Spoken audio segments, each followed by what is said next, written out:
noite a todos que estão chegando aqui na nossa live. Nós estamos agora aí, né? O pessoal está chegando, 25 pessoas aí aguardando. Vamos lá, vamos entrando. Vamos deixando aí o seu like. Deixa eu ver aqui como que tá. Ok, pessoal. Sejam todos bem-vindos mais uma vez. Eu sou a Verônica Souza, sou sócia diretora aqui da Valean, uma empresa especializada em segurança e medicina do trabalho. Vocês que estão aqui conosco, muitos de vocês conhecem bem. Quero agradecer aí a presença de todos conosco. E o programa Desenvolva-se, ele tem o intuito de fazer você crescer. Ele foi feito para você. E a gente traz aqui assuntos técnicos, assuntos que têm muito sentido com o nosso segmento. Então, hoje, nós temos aqui o nosso webinário, que vai falar sobre NR12, e o Hamilton Sakamoto, que ele é gerente geral da Hair do Brasil, está aqui conosco para compartilhar todo o conhecimento que ele tem. Ele é consultor e especialista em segurança de máquinas e NR12, é participante dos comitês de normas da ABNT do CB04, que é o segmento de máquinas. Ele tem muita experiência em aplicação de apreciação de risco, conforme a ISO 12100, e gerenciamento e aplicação de soluções para redução do risco. Um profundo conhecimento de produtos de segurança e sua aplicação, conforme as categorias de segurança, de acordo com a NBR 14.153. Pessoal, vocês têm noção quanto conhecimento o Hamilton traz aí para nós? Então, vamos aproveitar, viu, Hamilton? Tá todo mundo aqui ansioso para sentir e acolher toda a informação que você tem para nós. Eu também, né? Confesso que eu não sou da área técnica e eu espero que o seu linguajar faça eu entender, viu? Essa questão aí de categoria 1, 2, 3 e 4. Mas é um prazer tê-lo conosco, porque você é um grande amigo da minha família pessoal, você sabe disso, né? E eu agradeço de verdade aí a sua disposição em compartilhar todo o seu conhecimento, porque faz muito sentido em relação ao nosso propósito na Valean, que é proteger as vidas, né? Todas elas que estão aí no ambiente de trabalho. A gente sabe que a aplicação das proteções nas máquinas faz muito sentido para essa questão. Então, seja bem-vindo. Pessoal, quero já dizer aí para vocês, sabe aquele botãozinho, aquele joinha lá, que é o like? Dê o seu like para nós, isso ajuda a gente a aumentar, né? As pessoas que estão passando, de repente, aí pelo YouTube, sem fazer nada, podem estar vendo essa nossa live e podem ganhar conhecimento sobre isso e, de repente, até decidir aí um futuro da sua vida. E também, sabe aquele aviãozinho que diz ali que é para compartilhar? Sabe aquele seu amigo que ele é técnico, que ele é engenheiro, seja de produção, automação, mecânica, ele também ele também quer ter esse tipo de conhecimento. Então, compartilha para ele, tá legal? Hamilton, boa apresentação, a palavra é sua. Obrigado, Verônica. Obrigado, Valean. Agradecer pela sua oportunidade aí do Brasil, né, e toda a equipe, tá? A gente vai falar um pouquinho desse assunto aí da NR12. A NR12, ela tem aí 10 anos de vida, mas ainda tem muitos capítulos ainda dessa vida para acontecer, né? A gente vai falar de um tema bem popular, né? E conhecido na NR12, projetando circuitos categoria 1, 2, 3 e 4. Né? Eu trabalho aí na Hair, sou gerente geral da Hair do Brasil hoje, né? Atuo em segurança de máquinas há mais ou menos 16, 17 anos, né? Até anteriormente a própria NR12, né? Ou a bola da NR12 2010, né? E aí a gente vai falar um pouquinho de alguns conceitos, né? No geral. Antes de entrar nesse tema, eu queria fazer uma apresentação rápida, né? Da Hair, né, no caso. A Hair hoje é uma empresa de mais de 60 anos de vida, né? Uma longa história nesse movimento de segurança de máquinas, de automação, em geral, né? Criando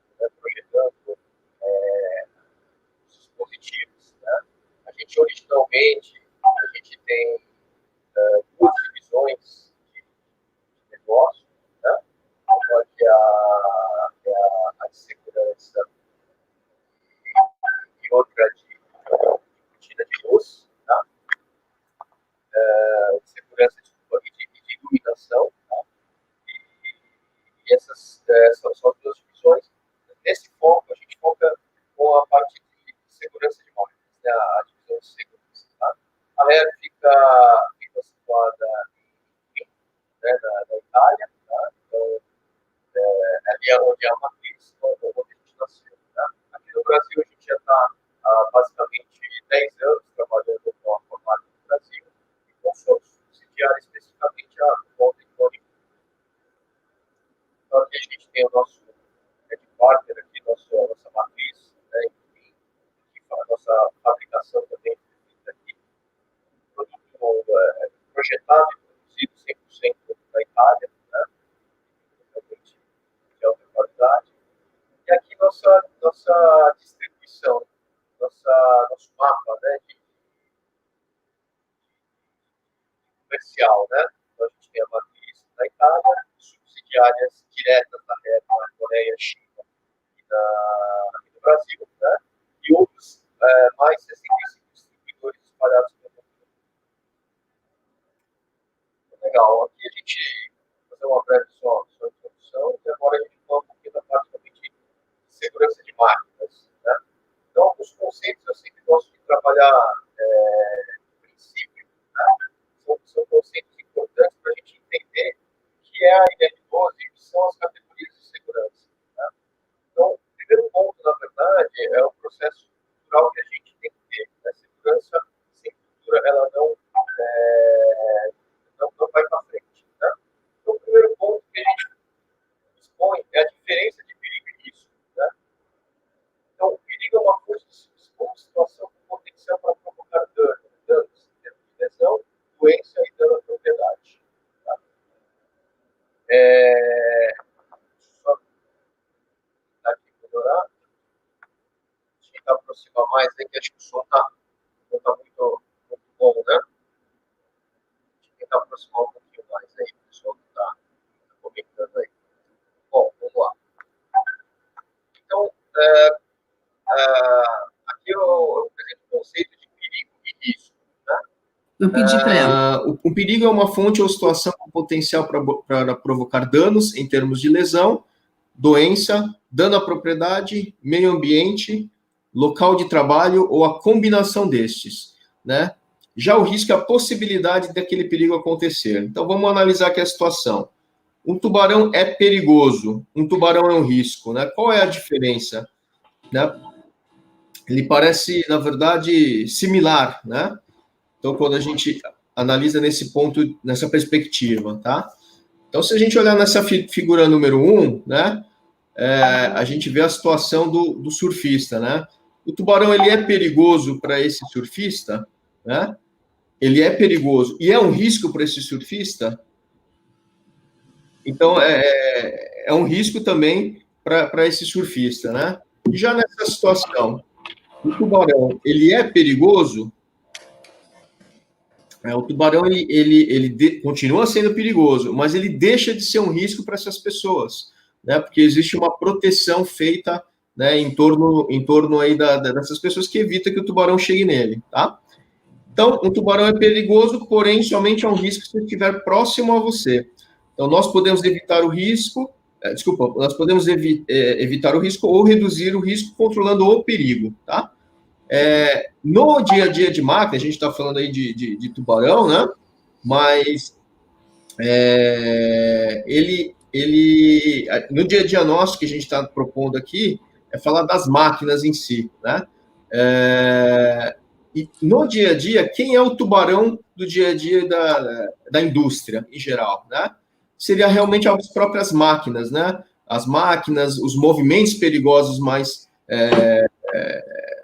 especificamente, né? Como uma prensagem, né? Uma queimadura. Então, esses são os pontos perigosos da indústria, né?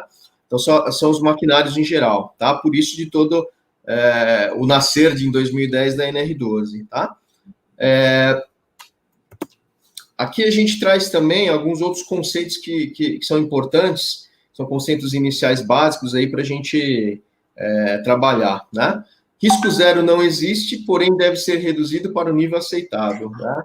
Então, a gente dificilmente fala em risco zero na indústria, né? Então, isso que eu acho que foi uma das principais pontos também de discussões da NR12, né?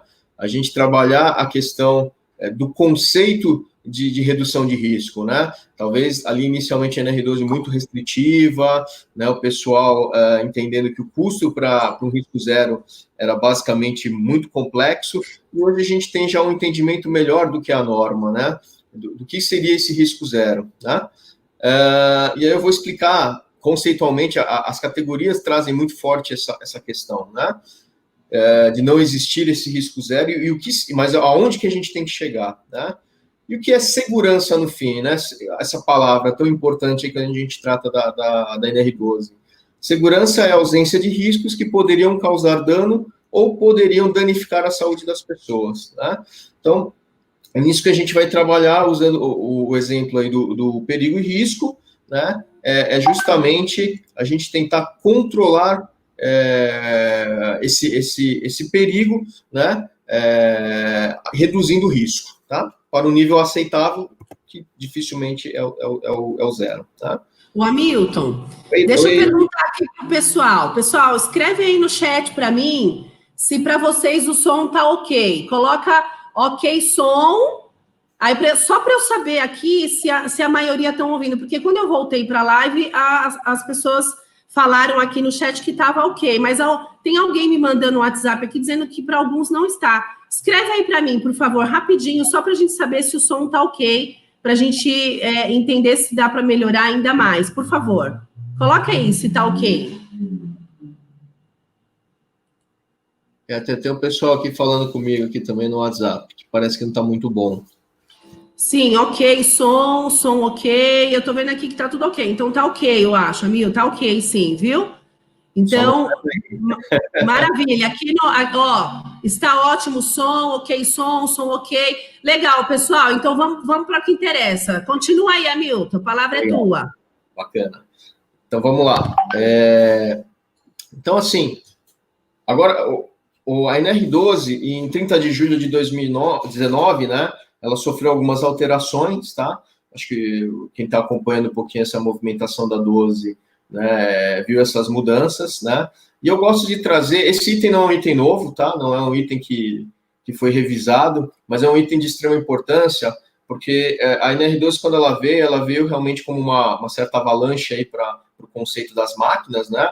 Principalmente na parte já do parque fabril novo, né? E do antigo também, claro, né? Acho que até mais para o antigo do que propriamente para o novo, mas veio essa questão aí de trabalhar, né, a segurança das máquinas, né? Então, esse conceito eu gosto bastante de frisar, né, que são sistemas de segurança, né, que são propostos dentro da própria NR12, né? Isso não é particularidade só da 12, mas né, de todo o universo de segurança de máquinas, né? Então, as zonas de perigo das máquinas e equipamentos devem possuir sistemas de segurança caracterizados por proteções fixas, proteções móveis e dispositivos de segurança interligados, né, que resguardam a proteção, a saúde e a integridade física dos trabalhadores, né? Então, a gente tem basicamente dois universos, que são proteções, né, mecânicas, que já evitam o acesso da máquina, né, e dispositivos de segurança, principalmente na parte que tem a ação humana, né, interação humana. E no meio, em uma intersecção desses dois universos são as proteções móveis, né, que tanto fazem a barreira física, como também tem a necessidade de dispositivo de segurança para fazer o interfaceamento aí dessa proteção física que passa a ser móvel, né, ou seja, tendo uma abertura, tá?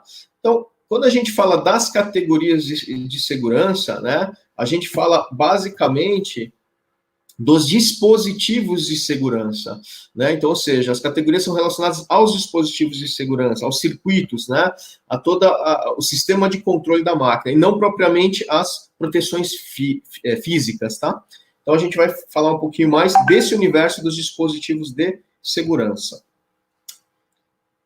Bom, aí imagino que muitos conheçam aí a ABNT, né, Associação Brasileira de Normas Técnicas, tá, fundada aí desde 1940, né, então ela é o nosso órgão ali para as normas técnicas nacionais, né, de extrema importância, tá, e desde até anteriormente a de 2010, né, a data de lançamento da NR12, ou da nova NR12, né, dessa nova versão da NR12, a gente já vinha trabalhando nos comitês de normas as normas apropriadas para a segurança de máquinas, né? Então, a gente vai ter aqui uma hierarquia de normas, né? Então, normas tipo A, normas tipo B, normas tipo C, e a gente traz aí algumas normas em destaque, principalmente a NBR ISO 12100 e a que a gente vai falar mais a fundo, que é a NBR 14153, né? Bom, falar rapidamente, não é o propósito hoje falar de apreciação de risco, né, que também é um assunto muito, muito interessante, né, mas a gente traz ela, sim para fazer um link importante aí com a 14153, né, então a 12100, né, que são segurança de máquinas, princípios gerais de projeto, né, ela nasceu com o intuito justamente desse trabalho forte da NR12 e essa necessidade dessa norma no Brasil, né? Então, em 2013, né, foi lançada a 12100 aqui no Brasil em português, né, e ela é a base, eu diria, para quase todo o nosso universo de segurança de máquinas, né, porque ela trata justamente do assunto apreciação de risco, né, que é um processo composto por uma série de etapas que permite, de forma sistemática, né, analisar e avaliar os riscos associados à máquina, né? Então, dentro daquele conceito de perigo e risco, né, a gente, justamente a apreciação de risco é o que vai trabalhar esses dois conceitos, né, identificar os perigos das máquinas e aí sim trabalhar o risco. E para trabalhar o risco, né, a gente faz o link da 14153. Então, dentro dessas etapas de uma apreciação de risco, né, a gente vai encontrar o quê? A necessidade de fazer um circuito de segurança, uma reforma de partes da máquina ou de toda a máquina, né? Então, o que é, na verdade, as categorias que a gente tanto fala, né? Então, a gente fala muito, preciso de categoria 1, preciso de categoria 2, preciso de categoria 4, né? Então, aqui fica mais, essa relação fica mais direta dentro dessa norma, né? Então, a categoria é a classificação das partes de um sistema de comando relacionadas à segurança, né? Com respeito à sua resistência a defeitos e seu subsequente comportamento na condição deste defeito, né? Que é alcançada pela combinação e interligação das partes, né? E por sua confiabilidade, né? Então, confiabilidade também é uma palavra essencial, né, que a gente vai ter, que os componentes eles têm que ter confiabilidade, serem testados para isso, para que a gente possa utilizar numa aplicação de segurança de máquinas, né? Bom, e a categoria, então, ela diz respeito às partes dos sistemas de comando dessa máquina, né, relacionados à segurança, né? Ou de modo simplificado, tal como tratado aí na NR12, né, a cada um dos sistemas de segurança da máquina, tá? Ou seja, sempre que um sistema de segurança envolver partes de comando, né, de sistemas, né, então fica excluído aí a parte de proteções fixas, né, e proteções móveis ou itens meramente mecânicos, né, a apreciação de risco deve indicar claramente, né, qual é a categoria desse sistema, tá? Então, a gente vai chegar lá ainda nesse entendimento mais profundo aí das categorias, né? Bom, mas em termos ali da categoria, né, muitas vezes a gente ouviu falar, depois e pós-lançamento da NR12, ou mesmo antes ali, com quem é de São Paulo, pelo menos ouviu falar do PPRPS, né, o Plano de Prevenção aí de Riscos em Imprensas e similares, né, ouviu falar, assim, o termo máquina categoria 4, né, ou ainda adotado o termo máquina categoria 4. Será que esse termo ainda é correto, né? Então, acho que isso é importante a gente frisar qual a importância das categorias e da NBR 14153 no contexto da NR12 e no contexto da parte de segurança de máquinas, né? Então, olhando as duas imagens, né, a gente vai supor, né, que aquela cortina no frontal daquela máquina, daquela prensa, ela é uma cortina categoria 4, tá? Então, na primeira imagem, à esquerda, a gente percebe ali, né, que ela protege a área frontal, né, qualquer invasão, né, ela comanda a parada dessa máquina, né? Então, esse circuito que a gente está se relacionando aí com as categorias e a 14153, né? E na máquina direita? Na máquina direita, a gente tem uma cortina de luz que ela tem uma dimensão diferente da esquerda, ou seja, ela visualmente parece dar acesso à zona de prensagem sem a interrupção ou sem o acesso pelo sensor de proteção, né?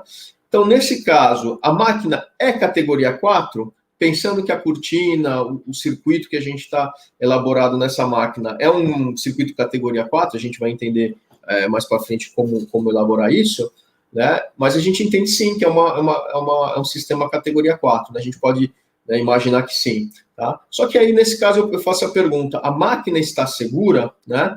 Então, nesse caso, não, porque existe a possibilidade do acesso, né, por cima do sensor. Tá? Então, quando a gente usa, e ficou muito caracterizado, né, a gente precisa fazer uma máquina categoria 4 para atender a NR12, né, e isso ao longo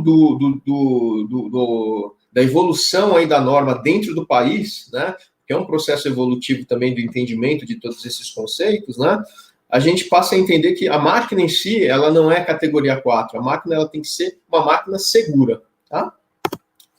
Então, precisamos, na verdade, alcançar o quê? A máquina segura e não a máquina categoria 4 em si, tá? Então, também, nesse processo da 12100, né, que trata da prestação de risco, né, a gente procura dividir a máquina em partes para que a gente possa analisar cada sistema de segurança de forma individual, tá? E aí a gente vai chegar no processo aí das categorias de segurança, ok?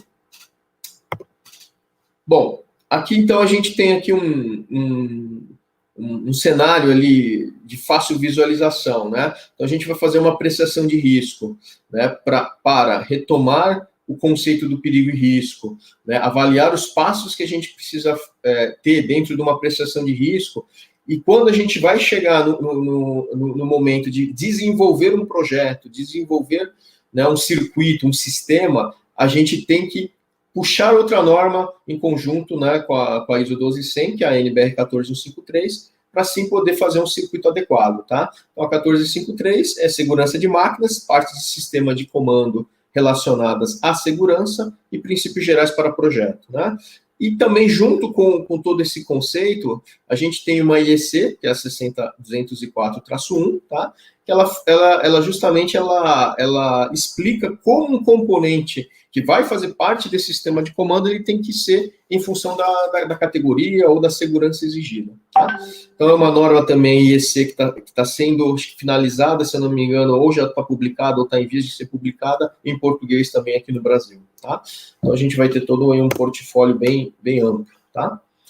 Bom, gente, aqui é só uma parte introdutória, uma parte ali bem conceitual, né, do que é a segurança, né, o que são as categorias, dá um pouquinho de introdução também ali do perigo e risco, é fundamental, a gente tem sempre esse olhar, né, que o perigo é aquele movimento e o risco é aquilo que a gente vai controlar, porque justamente a 14153 vai ajudar o controle desses perigos, né.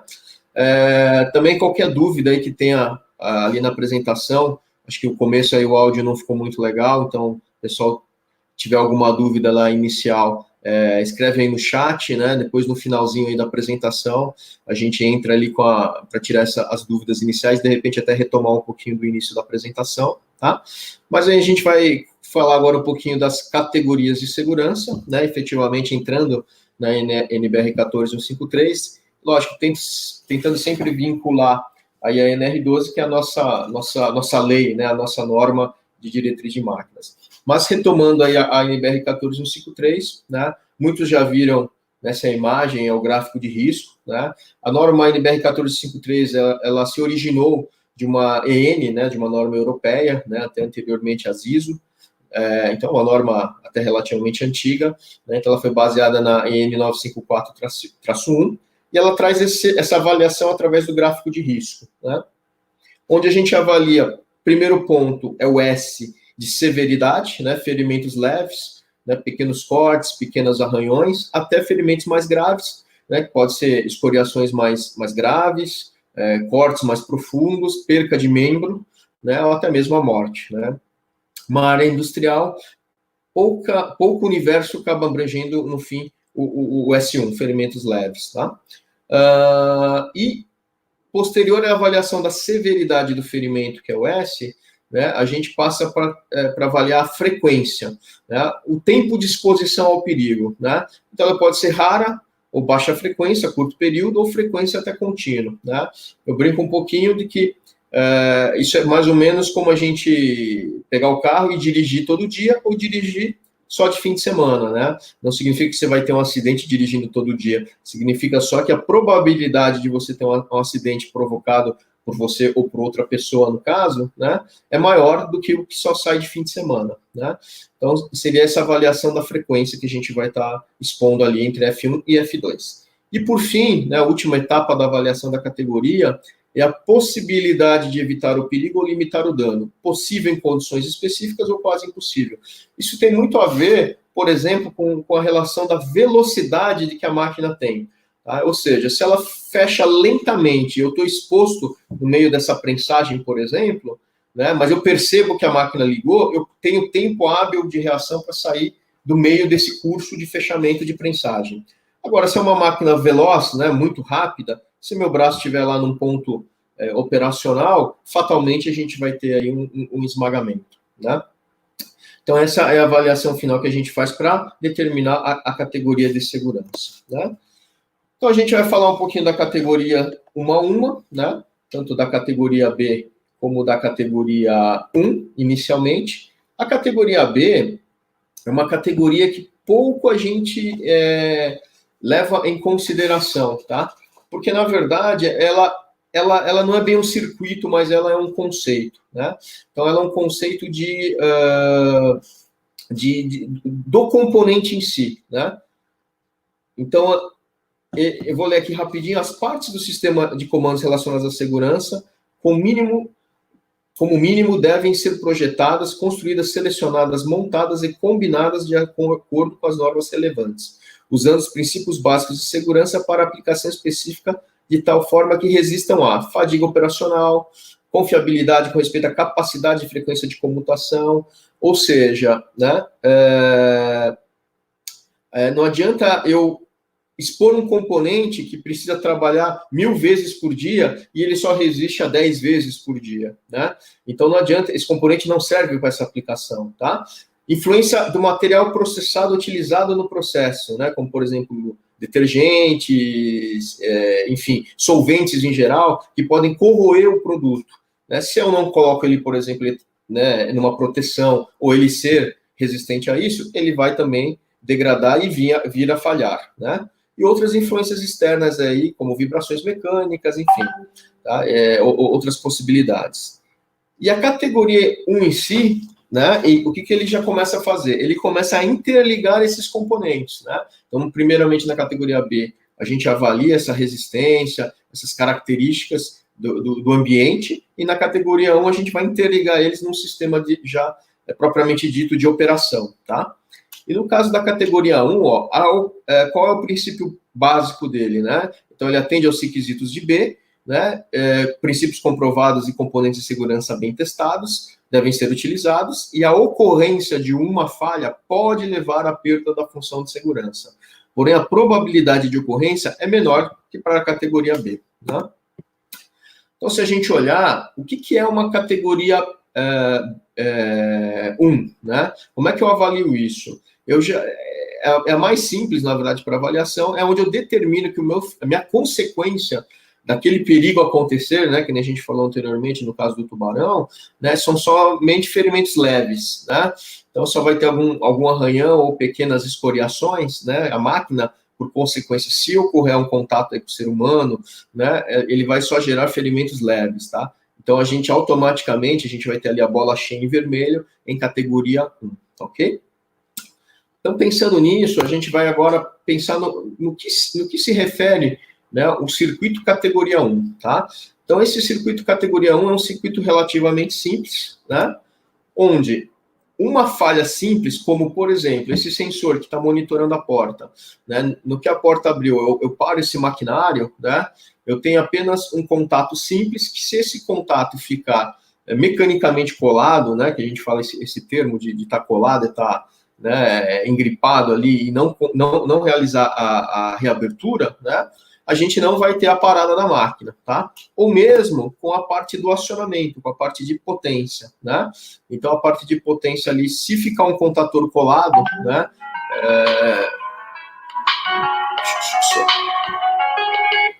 só desligar aqui o celular, perdão, né? E se ele ficar aqui com o contato junto ou colado, então a gente vai ter a perda dessa função de segurança, tá?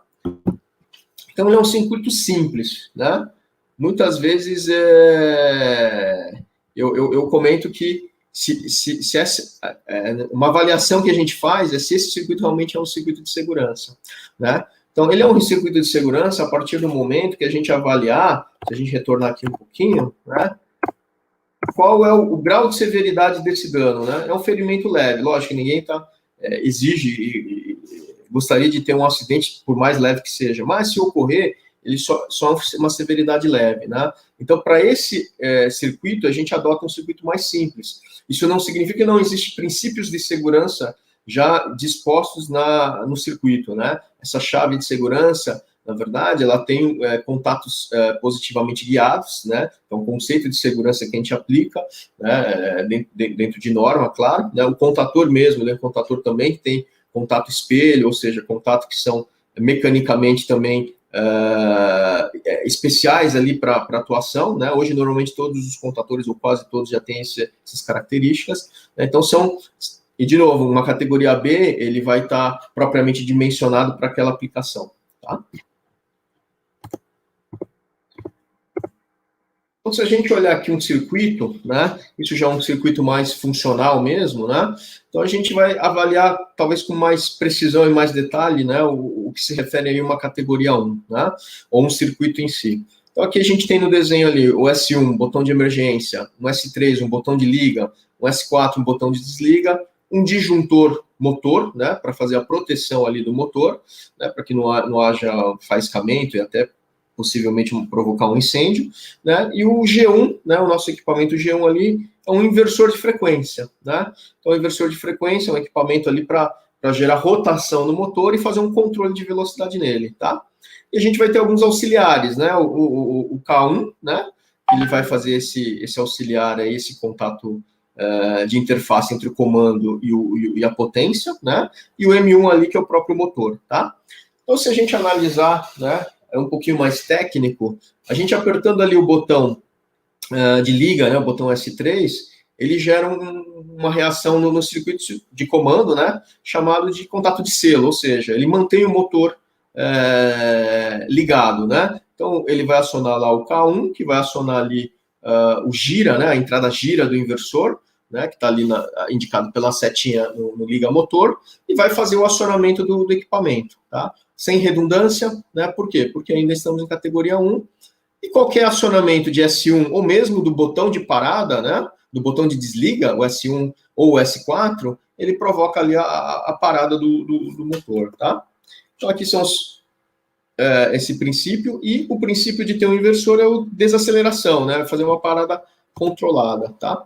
E esse diagrama de blocos também, ele é fundamental, né, para a gente entender melhor também esses circuitos, né, porque a gente sempre vê esse desenho ali unifilar, ali com vários equipamentos ou vários componentes, e esse bloco, ele traduz melhor, talvez, né, o conceito de segurança, né. Todo o circuito de segurança relacionado, né, a NR12 ou a 14153, né, ele vai trazer os sensores de entrada, né, uma interface, né, e um acionamento, tá? Nesse caso representado pelo botão de emergência, é a nossa interface de entrada, né? O K1, que é o nosso relezinho ali de interface, está fazendo o desligamento ou o habilita ou desabilita do inversor, né? E o inversor, ele é o acionamento da potência, ou seja, ele faz o acionamento do motor, tá? Então, a gente tem aí essas três partes bem divididas, tá? Então, se a gente olhar também aqui nesse desenho esquemático, né, a gente vai ter a representação aí visual, né, de cada elemento. S1 emergência entrada, K1 é a nossa interface, né, de comando, e G1 é o nosso acionamento de potência, que vai estar acionando o motor e fazendo esse controle, tá? Então, assim, o movimento perigoso é interrompido se o dispositivo S1 for acionado, resultando no desligamento do contator auxiliar K1, tá? Então, esse contator auxiliar K1, ele que é o responsável por transmitir esse comando de parada para o motor, para o inversor, né, que é o nosso elemento de potência, e que vai fazer esse controle de parada ali reduzida, tá? Então, esse é um circuito simples para, por exemplo, uma lixadeira, né, algo nesse sentido, que uma lixadeira pode causar uma abrasão, né? É um equipamento que tenha talvez uma velocidade controlada, uma rampa de aceleração, desaceleração através do inversor. Tá? E aqui a gente parte para a categoria 2, né? A categoria 2 não deixa de ser aí uma evolução, tá? Do conceito que a gente já viu da categoria 1. Então, ele também atende os requisitos aí da categoria B, né? Produtos bem dimensionados, né, para aplicação, né? E a função de segurança deve ser verificada em intervalos adequados pelo sistema de comando da máquina, tá? Ou seja, eu passo a monitorar os meus equipamentos, né? Então, eu tenho um elemento diferente do da categoria 1, que eu não monitoro os meus elementos desse circuito de segurança, né? A ocorrência de uma falha ainda pode levar à perda da função de segurança, ou seja, uma única falha vai levar à perda da função de segurança entre as verificações, né? E a perda da função de segurança é detectada pela verificação, tá? Então, essa verificação a gente vai estar observando em detalhes. Esse é o gráfico de risco, né, baseado em NBR 1453, né, para chegar na categoria 2, tá? Então, S2, F1 e P1, a gente vai ter ali bola cheia em categoria 2, tá? Então, S2 já ferimentos graves, né, ou permanentes, já uma frequência ainda baixa, ou seja, a frequência de exposição a esse perigo, ela é pequena, tá? E é possível, né, evitar o perigo ou limitar o dano, né? Então, por isso que a gente cai em P1 em categoria 2, ou seja, uma máquina que ela apresenta uma gravidade 2, mas uma possibilidade e uma frequência de ocorrência abaixo. Então, aqui a gente vai ter um circuito categoria 2, muito similar ao que a gente viu no categoria 1, né, em termos de falha, principalmente o do contato da chave que monitora a porta, por exemplo, né, ou mesmo o contato, né, o contator de potência ficar colado, tá? E o que difere do categoria 1 que a gente passa a monitorar esse contator de potência, tá?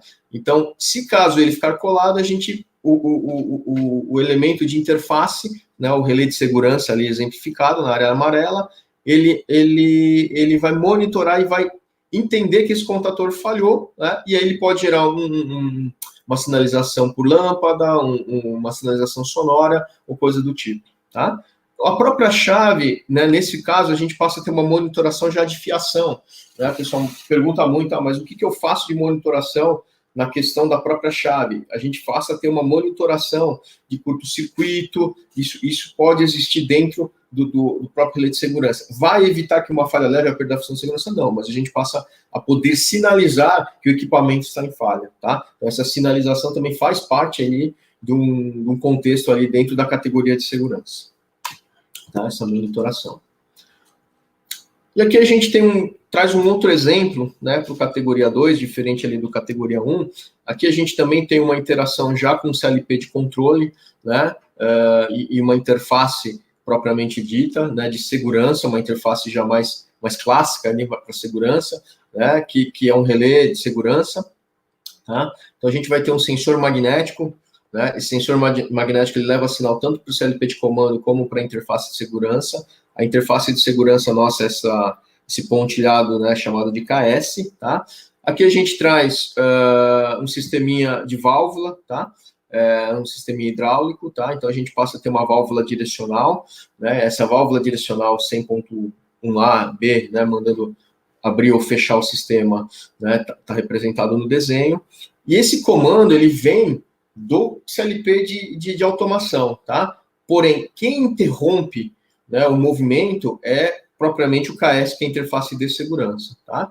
E a monitoração da válvula, do funcionamento dessa válvula, é feita através desse sensor B150.1 que a gente vai ver agora no desenho, né, no esquemático do hidráulico. Então, esse é o desenho aí que vocês estão vendo da parte, né, eletrônica desse circuito. E o OTE é a sinalização, é a lâmpada de sinalização, né, que vai estar mandando ali uma informação para um operador, né, para posteriormente chamar provavelmente o pessoal da manutenção, para regularizar esses equipamentos ali, para que eles funcionem de forma adequada, tá? Então, aqui a gente vai ter um circuito relativamente simples, né, hidráulico, tá? Então, a fonte de perigo é o movimento do cilindro 200.1, tá? Só para a gente puxar um zoom aqui, o 200.1, né, ali é o cilindro vertical, tá? Então, o horizontal a gente não considera um perigo, né, de categoria 2, tá? Não considera com risco, ele é despressurizado o sistema, então não tem perigo. E ali a gente tem um elemento, tá? O 150.1, que tem um sensor, né, um elemento ali de retenção, que vai fazer nessa monitoração e essa informação de falha para o sistema de segurança, para a interface de segurança, tá? Então, se a gente retomar aqui as características, né? Bom, princípios básicos ali, conforme requisito de B, né? Os contatos do sensor S1 positivamente guiados, né? Atendendo ali uma necessidade das normas, né? Ali tem uma informação que o filtro instalado, né, na linha para a prevenção de falhas derivadas da presença de contaminantes, ou seja, filtro, principalmente para o sistema hidráulico e pneumático, também diria, fundamental, tá? Então, a gente muda a característica, né, que a gente trouxe no exemplo anterior de elétrica para hidráulica e pneumática, a gente tem a inserção de um elemento adicional, né, para garantir limpeza, que é o filtro, né? O filtro vai garantir muito mais vida útil e evitar que uma válvula também trave, né? Bom, e aí a gente traz aqui o desenho aqui do filtro para a gente, né, exemplificar bem ali essas questões dentro do desenho, tá? Para a prevenção contra sobrepressão, uma válvula também limitadora de pressão, né? Senão pode existir também um rompimento ali de tubulações e assim por diante. Mas focando no acionamento, né, no comando do acionamento do cilindro, daquele 200.1, ele é feito por essa válvula Y, tá? Então, que nem eu falei, sempre em blocos é interessante a visualização, porque simplifica muito, né, o nosso circuito, tá? Então, S1 é o nosso sensor, KS é a nossa interface de segurança, né? Y100.1B, Y100.1A são os acionadores do nosso atuador final, que no caso aqui é um cilindro, né, hidráulico, e o B150.1 é o nosso feedback, né, o nosso retorno, a nossa informação para a interface. Ele pode acender uma lâmpada e alertar, né, o operador que o sistema de segurança já não está mais funcionando de forma adequada, ok? Bom, então, em caso de uma falha de segurança, o travamento do êmbolo da válvula 150.1, por exemplo, quando acionada a função de parada relacionada à segurança, uma sinalização, um sinal luminoso ou sonoro, né, será emitido, ok? O pressostato 130.1 monitora a pressão da linha do cilindro 250, de modo que, se houver uma queda abaixo do limite mínimo capaz de manter a peça fixa, a operação da máquina é interrompida. Tá? Então, se a pressão ali do fixador, que é feito pelo cilindro 250, que é o horizontal, né, ele acaba também tendo um alerta, e a cada energização o sistema é testado, e caso uma falha seja detectada, o início do ciclo é impedido. Né? Então, o controlador lá, o CLP, o A1, né, solicita que seja realizado o teste periódico do sistema de segurança conforme o intervalo definido pelo programa, tá? A gente pode definir esses intervalos de teste também, ok? Então, isso aqui também é uma imagem interessante, né? De uma interação de um CLP de automação com uma interface de segurança, né? Muitas vezes, o pessoal coloca o relé de segurança nas entradas de um CLP de automação, né? Isso não pode ser feito, porque isso você acaba não tendo um circuito de segurança efetivo no atuador da máquina, ok? E aqui, assim, uma representação desse desenho esquemático, né? Então, a gente vai ter ali um sensor magnético ali de segurança, no caso, KS, que é a interface, né? Está representada, nesse caso particular, aí, como um controlador de segurança, ele parece um relézinho, uma interface de relé simples, mas ele é um controlador, tá? E aí o atuador do cilindro, o atuador e o cilindro, né? A válvula e o cilindro. Bom, e aí, gente, passando para essa evolução agora para a categoria 3, né? A gente tem uma mudança drástica no conceito, né? Ou seja, a gente passa a usar o termo de redundância, né? Então, uma falha isolada, o requisito de B tem que ser atendido, né? E na categoria 3, uma falha isolada em qualquer dessas partes não pode levar à perda da função de segurança, né? E sempre que razoavelmente praticável, a falha isolada seja detectada, né? Ou seja, não é uma obrigação, né? Isso é um fator polêmico, nessa questão aí dessa monitoração em categoria 3, né? E realmente não é 100% dos casos que a gente precisa fazer monitoração, mas a gente tem que ter alguns critérios, né? Quando uma falha isolada ocorre, a função de segurança é sempre cumprida. Algumas falhas, porém, não todas serão detectadas, né? Foi aquilo que eu falei anteriormente. O acúmulo de falhas não detectadas pode levar à perda da função de segurança, tá? Então, olhando aqui o gráfico de risco, né, a gente passa para ter um S2, um ferimentos graves, F2 já uma frequência mais alta e uma possibilidade de evitar o perigo ou limitar o dano ainda possível em condições bem específicas, né? Então, vamos lá. Aqui já a gente já tem uma mudança drástica, que nem eu falei, existe a redundância, ou seja, ali para a porta eu tenho duas chaves diferentes monitorando uma abertura de uma porta. E na parte ali do atuador, né, a gente tem dois contatores para acionar o motor, tá? Fora a interface de segurança. Se existir aqui um contato colado, né, por redundância, né, eles estando na mesma porta, claro, ele vai abrir o contato secundário, né, e vice-versa. A mesma coisa acontece com o contator. Se um ficar colado, o outro garante a abertura do sistema, tá? Isso aqui explica um pouquinho, né? Eu acho que facilita bastante a questão do risco zero, não existe, né? Então a gente está vendo que se existe a necessidade pelo gráfico de risco de um circuito redundante, a gente precisa aplicá-lo, né? Só que aqui admite-se uma falha, né?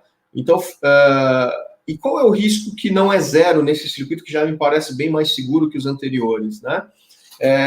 Existe a possibilidade dos dois contatos falharem ao mesmo tempo, né? Então, por isso que nunca no sistema de segurança a gente fala de risco zero não existe. O risco zero não existe não significa que eu posso criar exceções, ou seja, eu avaliar que o circuito categoria 3, né, tem que ter um circuito categoria 3 e falar assim, por causa de custo ou por causa de não encontrar a chave correta, eu não aplicar redundância, né? Na verdade, o risco zero não existe porque existe, assim, dentro do circuito redundante, a possibilidade dos dois contatos ficarem colados ao mesmo tempo, tá?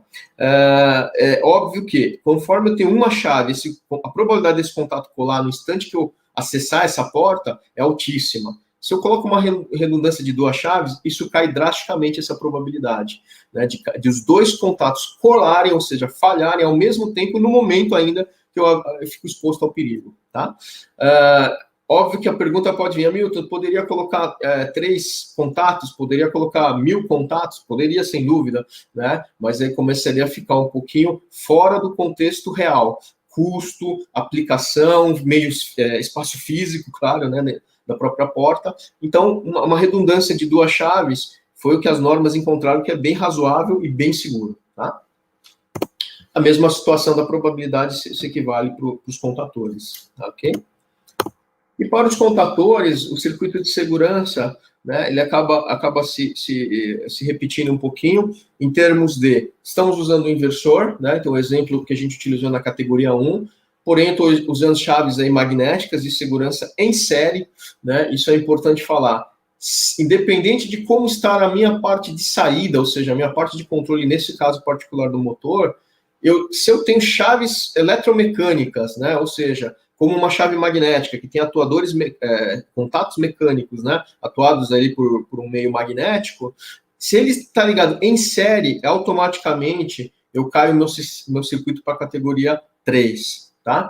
Isso porque eu posso ter um mascaramento de falhas, ou seja, uma falha está mascarada, eu fazer um teste e eu não conseguir perceber que esse contato está em falha. Isso não é permitido, por exemplo, na categoria 4, mas a 3 ele admite, então eu posso manter ele em categoria, em série, perdão, tá? E ali a gente vai ter também o inversor, o G1, o inversor de frequência, é um inversor que já estava na máquina, um inversor mais antigo, que tem algumas funcionalidades de segurança, tá? Ou seja, ele tem lá um feedback, uma espécie de feedback, uma saída, que me permite acionar aquele auxiliar KA, o contator auxiliar, tá? E a gente vai explicar para que ele serve, né? E em série com o inversor, né, para me garantir a redundância, aí sim eu tive que fazer a inserção ali de um contator, tá? De um K1. Então, o contator K1, né, mais o G1, eles são a minha redundância. E o meu feedback do contator é diretamente o contato NF, né, que está ali em série no meu KS, na minha interface. E o KA, ele é o contato auxiliar, ou seja, é uma monitoração indireta que eu estou fazendo do meu inversor de frequência, tá? Nessa simbologia de elétrica, não sei se também todo mundo é familiar com isso, a gente percebe que o K1, ele é acionado de forma temporizada, tá? Isso é uma artimanha permitida, vamos dizer assim, dentro da norma, né? Onde, quando eu abrir uma porta, ou seja, eu acionar S1 ou S2, eu vou estar desabilitando ou desligando o inversor, que vai entrar em uma desaceleração, né? E depois de um X tempo, que aí a gente vai ter que definir conforme a apreciação de risco, conforme a necessidade da aplicação, né? Então, ou seja, o contato que aciona K1, ele é temporizado. Depois de que eu acionei desculpa, depois que eu desabilitei o comando de gira do inversor, após algum tempo, né, eu vou abrir o contator K1. Isso para evitar que eu tenha queima, né, do inversor, tá? Então, isso é uma possibilidade muito importante, é uma aplicação muito usual, eu diria, para o dia a dia. Tá? Então, basicamente, já expliquei boa parte das características, né? Aqui, o desenho, a representação em blocos, né, que nem eu falei, sempre ajuda. Então, a gente tem, de novo, os sensores, KS como interface, e na saída a gente tem K1, tendo a monitoração, retornando para a interface, né, e a gente tem o G1 com um KA auxiliar que faz o retorno da monitoração, tá? Então, ali, visualmente, a gente entende ali a redundância e a monitoração, tá? Então, o inversor ali de frequência, a nota G1 não possui monitoramento dinâmico e a monitoração de sua parada é realizada de forma indireta por meio de relé auxiliar KA acionado pela saída digital, tá? Disparo, dispositivo parado, tá? Bom, aqui a representação, né, simples desse sistema. Então, a gente tem as chaves em série, né? De novo, essas chaves também em série caracterizam já a categoria 3, e toda a parte ali de saída também, tendo um inversor com monitoramento auxiliar, através do KA, também sendo ali um dispositivo categoria 3, né?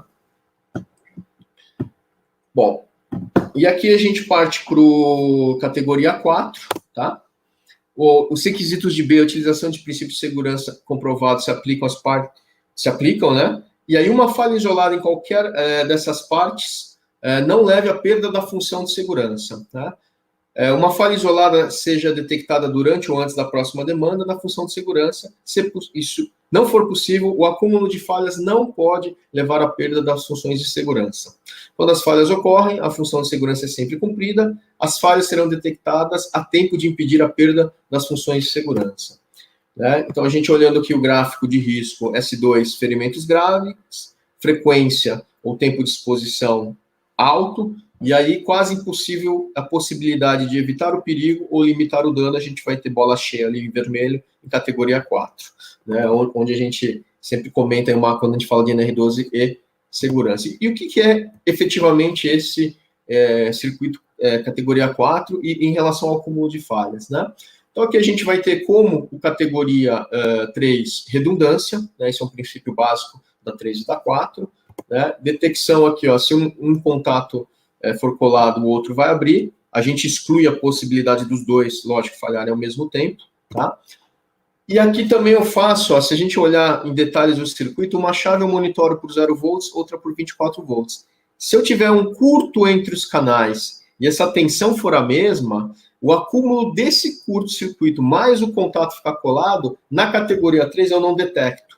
Na categoria 4, por eu usar potências diferentes ali, no caso dessa interface simples, né, 0 volts e 24 volts, né, a gente consegue, a interface consegue detectar esse curto-circuito entre os canais e evitar que o acúmulo de falha, né, leve à perda da função de segurança, tá? De igual forma, a gente vai ter aqui a monitoração dos contatores, né? Ou seja, se um contator ficar colado, né, ficar travado, a gente tem a garantia de abertura pelo segundo contator. E o feedback, né, essa monitoração, né, a gente chama muito também de EDM, né, Electronic Device Monitoring, não permite que eu reinicie o sistema, eu religue a máquina, tá? Ele vai ficar ali parado, aguardando a restabelecer os dois contatores, ok? Aqui, então, a gente vai ter um exemplo mais simples. Aqui, eu não posso, no caso ali do exemplo do botão de emergência T2, ligar em série, né, para a categoria 4. A gente tem uma situação aqui, de igual forma da anterior, um inversor antigo, um inversor que não tem muito recurso de segurança e nem mesmo de monitoração. Então, nesse caso, a gente obrigatoriamente vai colocar dois contatores na potência do inversor, né? Ou seja, o inversor, na verdade, ele serve para o controle, para automação. E a parte de segurança está presa basicamente em K1 e K2, tá? De igual forma, K1 e K2, eles são acionados de forma temporizada, para evitar, de repente, abrir a potência em meio ao funcionamento do inversor, que pode causar a queima dele, né? Danificar o inversor. Ok? O diagrama de blocos é até bem mais simples, temos K1 e K2, os dois fazendo uma relação ali de feedback e de segurança, e G1 apenas um comando de parada, para acionamento da rampa. Ok? Então, movimento perigoso interrompido, quando S1 é acionado, desliga a saída de segurança de KS e, consequentemente, K1 e K2 de forma temporizada. Ok? Então, aqui está um exemplo já clássico em categoria 4.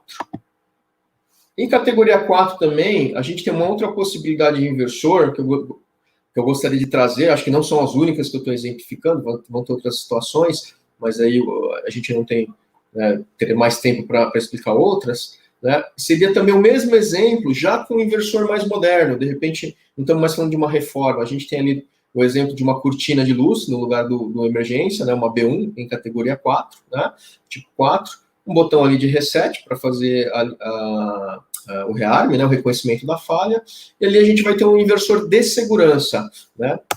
Esse inversor de segurança, ele já é classificado em categoria 4, né? Já tem lá a sua função de saída, que é denominada de STO, que é o Safe Torque Off, tá? Então, nesse caso, é muito simples. Ali, o inversor mesmo ele vai ter duas entradas que vão ser acionadas pela interface KS de segurança, e o próprio inversor ele vai gerar um contato de feedback, de monitoração, avisando se houver alguma falha interna do inversor, tá? Então, essa solução ela fica em blocos também, muito simplificada. A gente tem lá a entrada, interface e atuação através do inversor de frequência, tá? Então, aqui é a exemplificação ali também da interligação entre os elementos, ok? De novo, entrada, interface e o G1 como a potência, o controle da potência. Ok? Gente, peço que coloquem aí as dúvidas finais aí nas categorias, né? A gente vai finalizar essa parte de categoria, na verdade. Se tiver alguma dúvida aí via chat, a gente pode tirar aí agora no finalzinho da apresentação. E só para finalizar, eu acho que traz muito dessa parte de circuitos, né, de categoria 1, 2, 3 e 4, né, talvez um fator mais polêmico, né? Não digo polêmico, mas mais relevante ali em relação ao relé e o controlador, né? Então, na parte de sensores, às vezes a gente tem pouca dúvida, na parte de acionamento, né, onde usar as redundâncias também, claro, e também na questão da interface, né, a gente tem um relé de segurança simples e um CLP de segurança, né? Então, o relé foi a primeira interface aí desenvolvida para fazer essa monitoração de segurança, né? Como na parte de automação, né, a tecnologia foi evoluindo para grandes CLPs e hoje a gente tem controladores aí de pequeno porte. Isso, a automação seguia nesse caminho. E a segurança não foi diferente. A gente nasceu com os relés, criamos os grandes controladores e isso foi reduzindo para pequenos controladores, né? Então, eu tenho até um exemplo aqui na foto, ó, como é que eu faço uma monitoração de um bloco hidráulico. Eu tenho acionamento distintos de 3 válvulas, talvez em tempos diferentes, por reações de pressão do hidráulico, mas que todas elas têm a sua função de segurança dentro do circuito hidráulico, né? Então, fazer isso com o relé de segurança, quem o relé vai monitorar? Ele vai monitorar a válvula 101A, 101B, 131B, 141B, né? Eu precisaria ter, de repente, um relé para monitorar cada válvula, então fica uma coisa um pouco complexa, né? Pensando principalmente nesse circuito hidráulico, tá? Então, no caso, a pergunta, né, não seria assim, qual eu posso utilizar, né? Qual interface eu posso usar? Né? Releia o controlador. No caso, a pergunta deveria ser, qual interface é melhor para a minha aplicação? Porque, de igual forma, ambas as interfaces, elas podem ser categoria 4, né?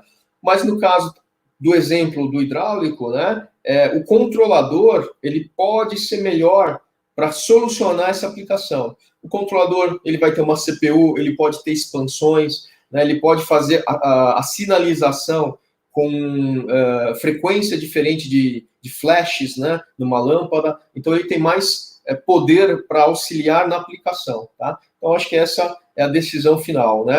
Ambos atendem à segurança, mas aí você vai olhar para que se refere à aplicação, qual vai ser o melhor para ser aplicado, tá? Então, aqui, olhando o controlador ele vai poder fazer tanto monitoração de cortina, emergência, porta. Então, toda essa complexidade que às vezes você tem numa aplicação, uma cortina ela vai passada por uma porta ou coisa do tipo, o controlador, né, a interface, ele vai te dar um apoio melhor no caso específico, e principalmente aí quando a gente fala de máquinas hidráulicas, tá? Sistemas hidráulicos, ok? Bom, acho que para finalizar aqui, nosso tempo já até praticamente estourou, né? Passaram a compreender o universo de máquinas, né? Então eu gosto sempre de falar de segurança de máquinas, não máquinas categoria 4, né? De NR12, hoje é fundamental para a nossa evolução industrial e cultural, né? Princípios básicos são fundamentais, né? Para entender a complexidade deste novo conceito, né? Entre aspas, novo. A gente está com a NR12 aí há 10 anos, né? Como também entender a diferença de perigo e risco e entender bem aí uma NBR 14, uma NBR 12100 e uma NBR 14153, né? Essas dúvidas, assim, quem contratar, qual o custo do projeto, estou atendendo a NR12, né? Então, tudo isso, né, passa por essas etapas básicas, né? A NR12, ela veio com uma avalanche, que nem eu falei, as empresas correram muito, então hoje você tem uma Ré para apoiar vocês, a Valian ali para apoiar vocês, né? Então, acho que o importante ali, né, que eu trago de mensagem é fazer certo a primeira vez, né? Porque a NR12, ela trouxe muita instalação no mercado, isso é bom, mas nem sempre foi adequada, nem sempre teve feedback, nem sempre atendeu a categoria correta, né? Então, acho que é importante essa revisão, né, e esse olhar para frente aí de uma forma consolidada, ok? Gente, eu agradeço aí a paciência de todos, né? E aí eu deixo aberto aí para caso houver algumas dúvidas. Hamilton, obrigada aí, foram conhecimentos, você compartilhou aí muitos conhecimentos. Confesso que eu estava aqui como uma aluna exemplar, porque fiquei aqui do seu ladinho para o seu som ficar bom. Eu acho que o pessoal conseguiu ouvir muito bem, mas eu estava aqui pensando, será que ninguém vai fazer pergunta? Porque isso aí é para técnica, para engenheiros, né? Enfim, mas a gente tivemos aqui algumas perguntas, eu vou ler e vou pedir para que você responda. Deixa eu pegar aqui. Bom, vou começar aqui pelo do Jader Luz, que ele fez o nosso grupo.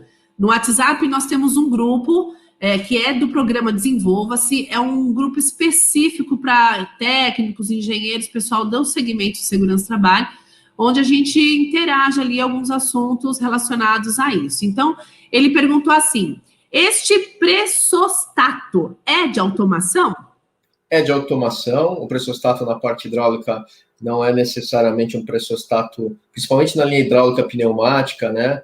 Essa busca por componentes amarelos, que eu brinco um pouquinho, ou vermelhos, né?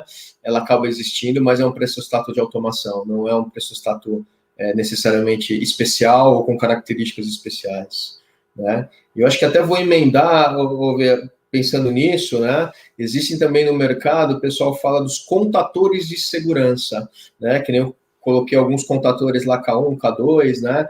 E de uma forma de marketing, eu diria, o pessoal acaba vendendo numa caixa amarela ou vermelha um contador de segurança, tá? Existem contadores com característica para segurança, né, não contadores de segurança em si, né, e essas características são definidas na norma, né, mas não querem dizer que o contador em si ele é um elemento que traz segurança sozinho, né, mas ele tem características, e existem muitos contadores que não são amarelos nem vermelhos, de mercado, e com custo bem razoável, que podem ser aplicados. Legal. O Cassiano Lopes, ele perguntou, na categoria 3, o inversor precisa ter o contato safety stop? Não necessariamente, que nem no exemplo que eu dei, né, você pode colocar um contator com característica de segurança, fazer a monitoração, e o inversor ser um inversor convencional, tá? Inclusive na categoria 4, só que, como eu disse, na categoria 4, se o inversor ele é convencional, né, e não tem lá o STO, o Safe Torque Off, né, ele vai ter em redundância 2 contatores, ou seja, o inversor ele passa a ser um elemento de controle e não de segurança efetiva na máquina.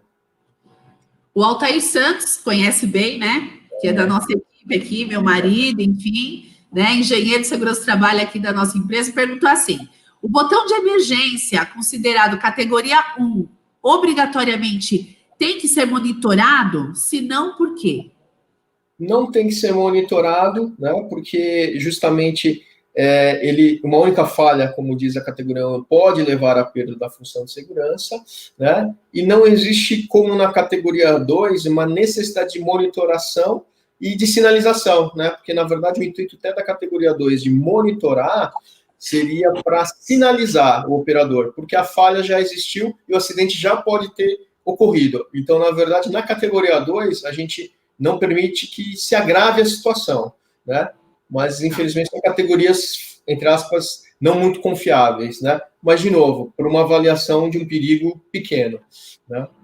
Legal. Tem mais uma aqui que ele fez. Para a categoria 3, só é permitido ligar em série os mesmos componentes ou pode ser ligado dispositivo de parada de emergência com dispositivo de intertravamento, entre outros? Pode ser misturado entre a emergência e o sensor de porta, por exemplo.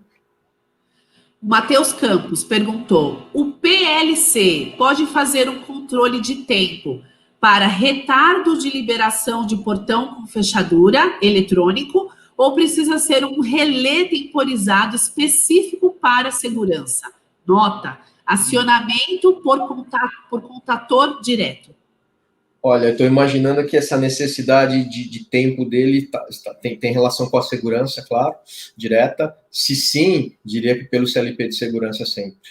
Né? Ele que vai estar na ponta dessa liberação e nunca o de automação. O de automação, que nem acho que no exemplo da categoria 2, se eu não me engano, ele gera um sinal, mas ele passa sempre pela interface de segurança. O Matheus ainda pergunta: a categoria 4... não seria necessário também um contator na saída de potência do inversor, evitando tensão interna no inversor? Não necessariamente, né? Ele poderia, inclusive, colocar em vez da entrada na saída, né? Aí vai depender muito realmente da característica e do projeto, né? Mas aí eu diria o seguinte: não colocaria um terceiro, moveria os 2 para a saída e não deixaria na entrada. Né? Mas é uma observação importante. Tá. O Rei, né? Rei Nildo Santos, aqui, que também é da nossa equipe, engenheiro de segurança aqui da nossa empresa. Cadê a perguntinha dele aqui? Ó? Ele disse assim, ó. Peraí, deixa eu voltar aqui, porque eu baixei aqui. Aqui, cheguei. No item 5 do anexo 8 da NR12, no que descreve sobre requisitos para dispositivos hidráulicos e pneumáticos, estabelece, para a categoria 2, uma válvula hidráulica ou pneumática de segurança monitorada, dinamicamente ou em válvula hidráulica ou pneumática convencional com verificação de funcionamento periódico. Poderia descrever sobre a verificação de funcionamento periódico? Olha, isso é um fator polêmico, porque na norma realmente ele não trata essa questão do periódico, né? O que é essa monitoração periódica, né? Mas eu diria assim, qualquer circuito de segurança que a gente projeta hoje, esse periódico é conforme o acionamento. Sempre que ela acionar, a gente vai fazer a monitoração e o cheque se ela comutou corretamente. Tá? Então, por isso fica difícil, até para completar, fica difícil a gente determinar um tempo, né, essa periodicidade, né? Na verdade, é conforme a própria máquina e conforme o acionamento da válvula.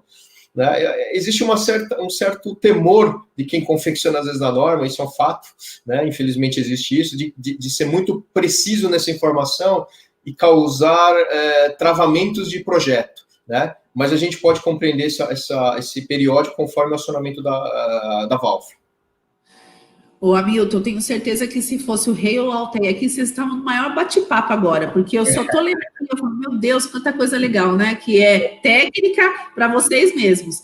Porque aí continua aqui a discussão. Ele fala assim, ó, atualmente a NR12, ela relata sobre levar em consideração a legislação internacional, ou seja, caso uma máquina seja importada.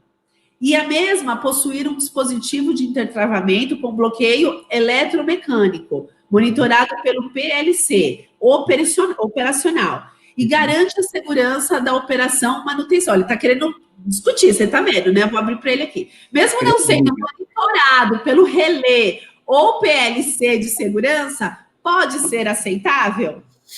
A gente entra num outro universo, sem dúvida. Se for categoria 1, a gente tem que separar agora a categoria, né? O 14153, na categoria 1, não tem problema nenhum ser uma interface sem características de segurança efetivas, né? Na categoria 2, já começa a entrar uma discussão, mas eu diria que provavelmente a gente poderia ter um PLC de automação para fazer essa monitoração. A partir da categoria 3, né? A gente entra em discussão se a gente considerar uma norma internacional, que nem ele está falando é válido, né? A questão do performance level, né? Performance level, que é uma outra norma, a ISO 13849, ele pode fazer uma avaliação de que um PLC não redundante, talvez ele possa ser até categoria 3, né? Mas é óbvio, com a abertura que a NR12 deu de permitir validações de máquinas vindas da Europa, né, com performance level, principalmente vindo da Europa, mas pode ser feito local também, com a 13849, a gente pode entender que possamos encontrar no CLP convencional fazendo monitoração até em categoria 3. Mas mesmo o conceito europeu não é muito usual, né? O engenheiro não se arrisca, né, porque a responsabilidade é dele, né? Tenho certeza que todo mundo entendeu a sua explicação. Gente, olha, são 8h10, né? A gente só vai terminar aqui as perguntinhas, tem mais umas 5 perguntas, né? E o Hamilton, ele é bem objetivo aí nas respostas, mas a gente vai estar interagindo com vocês, né? Pelo canal do YouTube. Eu até falo para vocês lá, quando a gente fala, pede lá para dar o like, é porque isso patrocina, né? Essa live, esse momento. E também se inscreve no nosso canal para você saber o que a gente está preparando ainda para vocês. O Matheus Campos, ele pergunta assim, um cilindro horizontal, não existe a necessidade de se enquadrar em categoria de segurança? Depende muito da apreciação de risco, né? Então, eu acabei dando exemplo, que eu acho que foi só uma pitada ali de circuito para poder, de repente, gerar mais discussões. Não significa que o horizontal não tenha necessidade, vai depender da apreciação de risco. Claro, se o cilindro horizontal, como numa injetora, que acho que é um exemplo clássico, né, de movimento horizontal massivo aí na indústria, ele tem pressão, tem força, pode esmagar uma pessoa, né? Sem dúvida a gente vai estar avaliando isso, e se tem uma velocidade, severidade já é grave, a gente vai ter que classificar como categoria 4. Não é porque o cilindro horizontal, ele não tem não se pode classificar como categoria 4, pode sim. Tá? Talvez dependendo da situação aí que não. Né? Tá. O Murilo Procensor pergunta, prensas pneumáticas se enquadram na categoria 4 também? Pois elas têm uma relação, acho que ele colocou uma certa pressão força igual a uma prensa hidráulica. O risco não é menor? Depende muito. Hoje existem cilindros pneumáticos de força enorme, e também não depende só da força do cilindro, também pode depender do que tem na ponta do cilindro. Se na ponta do cilindro existe uma faca, um elemento cortante de alto, né, corte, né, ele não precisa de muita força, às vezes, para poder decepar um membro. Né? Então, essa avaliação do perigo que a gente comentei inicialmente, ali estava meio ruim o áudio, né, que a gente precisa avaliar, ver o perigo, e aí a gente vai fazer um circuito para controlar esse perigo. Né? Então, não significa que pneumática é igual ou menor classificação de categoria de uma hidráulica. Vai depender realmente do perigo que ele gera. Adriano Demarque, num sistema com botão de emergência e um sensor, RFYD, que eu não sei o que é, em série, atenderia a categoria 3? Acho que ele quer dizer o RFID, provavelmente. É isso aí, RFID. Isso, sem dúvida, atenderia. Né, o RFID, normalmente, ele tem uma saída já por tensão, uma saída eletrônica, então não é um contato seco, ele deve ser o início da cadeia da série. Com mais um botão de emergência, funcionaria normalmente, daria para classificar como 3, sem dúvida. Bom, agora eu vou pegar aqui uma pergunta que foi do nosso grupo lá do WhatsApp. O Murilo pergunta assim... acho que esse aqui já foi. O Adriano. No sistema... não, já está aqui. Na verdade, está no chat também, esse aqui. Legal, já vamos para a próxima. Para a gente poder estar indo aqui, chegando para o fim. Vamos lá. O Jonatas. Cortinas de luz utilizada para proteção, quando esta for utilizada para parada de um determinado alimentador de materiais, posso colocar o auto reset temporizado para retorno da operação? Auto reset não é permitido dentro da NR12, né? Porque esse auto reset ele tem que ter um botão de reconhecimento físico, ele não pode colocar um auto reset temporizado, infelizmente. Né? Então, nessa situação, acho que eu entendo o que ele quer dizer. Ele é muito similar isso, talvez não é igual, mas é similar o que o próprio Ministério do Trabalho lá atrás, com o nascimento da NR12, determinou como PSDI, que a própria cortina de luz, quando você invade, ela acionar uma máquina, é ganho de produção. Né? Isso é permitido na Europa. Né, após o Brasil questionar esse procedimento, inclusive na OIT, né, a AIDA, que representava a NR12, ela expôs esse conceito que a gente proibiu na NR12, né, o próprio mundo, né, resolveu repensar um pouquinho isso. Né? Não tiraram isso das normas, mas esse reset, infelizmente, na 12 não é permitido. Eu acabei pulando aqui. O que a gente pode fazer, só para encerrar esse assunto, a gente pode resetar e reiniciar o processo com o mesmo botão. Ele não precisa ser 2 botões distintos, tá? Mas eu preciso ter o reconhecimento da falha depois da invasão. Eu acabei pulando aqui uma pergunta do Matheus. O PLC pode estar controlando o processo e também monitorando a segurança ou precisa estar dedicado para a segurança? Pode estar pelos dois. Se ele tem característica de safety, né, redundância, autodiagnóstico, ele pode estar fazendo tanto automação como segurança. Tá? Vou fazer mais uma pergunta só, né? Até porque a gente já ultrapassou aí 15 minutos. Até quero que vocês coloquem aí no chat, pessoal, se vocês acham que 1 hora é um tempo bom ou se vocês querem mais um pouco disso, né? Se é 1 hora, 1h30, porque o Hamilton... que tal, Hamilton, a gente fazer uma segunda rodada com um assunto mais específico? O pessoal coloca aí no chat o que vocês querem que o Hamilton explique aí para vocês, tecnicamente, né? Hoje a gente falou de categoria, eu sei que a NR12 ela tem uma infinidade, até porque, entre todas as normas, ela me parece ser a maior de todas, né? Então, tem muita coisa que pode ser falada aqui. Então, coloca aí no chat o que você gostaria que nós trouxéssemos aqui numa live para você. Então, eu só vou ler mais uma pergunta. As que não forem respondidas hoje, a gente vai mandar para o Hamilton, né? E ele vai nos responder, nós vamos encaminhar para todos vocês. Então, vamos lá. A última pergunta do dia vai ser a do Rodrigo Dalmonico, que pergunta assim: Hamilton, na sua opinião, a revisão da NR12 veio para reduzir a questão da cobrança e fiscalização? Qual a sua opinião sobre essa alteração? Isso é uma pergunta, eu diria que já começa a entrar também no ambiente político da 12, né? Não de uma forma negativa como a gente vê a nossa política, mas de uma forma positiva.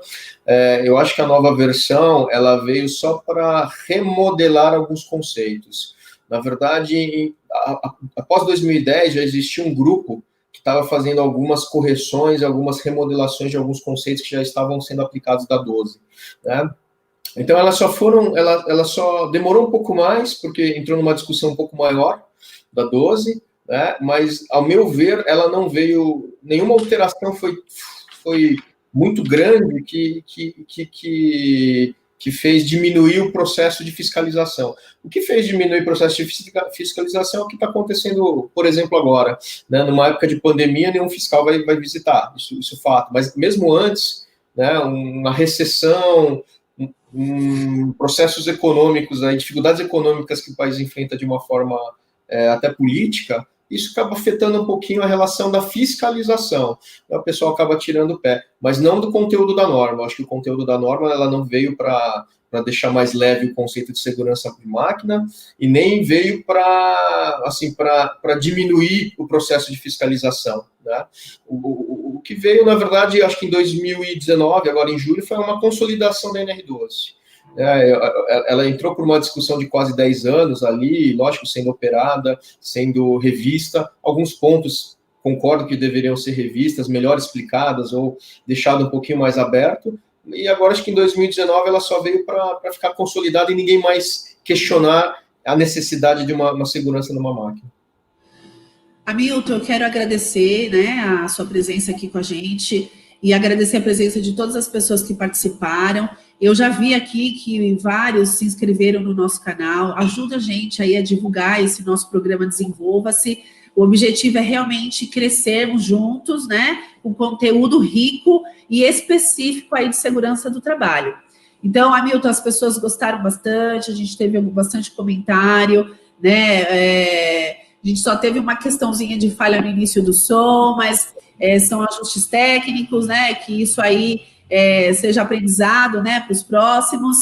E quero agradecer a sua presença, dizer que as portas estão abertas para sempre que você quiser falar aqui conosco, né, trazer todo o seu conhecimento. E a todas as pessoas que interagiram com a gente, já deixo aqui a notícia de que a gente vai fazer um novo webinário no dia 26/6, é uma mesa redonda. Nós conseguimos aí trazer 5 diretores de indústrias farmacêuticas, que é o segmento que está em alta nesse momento, né? E nós vamos fazer uma mesa redonda mesmo, né? Vão ser 2 horas, nesse caso, de interação, para falar muito sobre como que é uma excelência operacional, a indústria 4.0, as dificuldades da manufatura devido às variações de demanda e qual é o papel da liderança em tudo isso. E o que a gente espera? Que isso te ajude, né, todas as pessoas que estão assistindo a gente aqui, a pensar no seu futuro, né? Como que você vai seguir aí a sua caminhada nessa área industrial. E é isso aí. Quer dar suas considerações finais aí, Hamilton?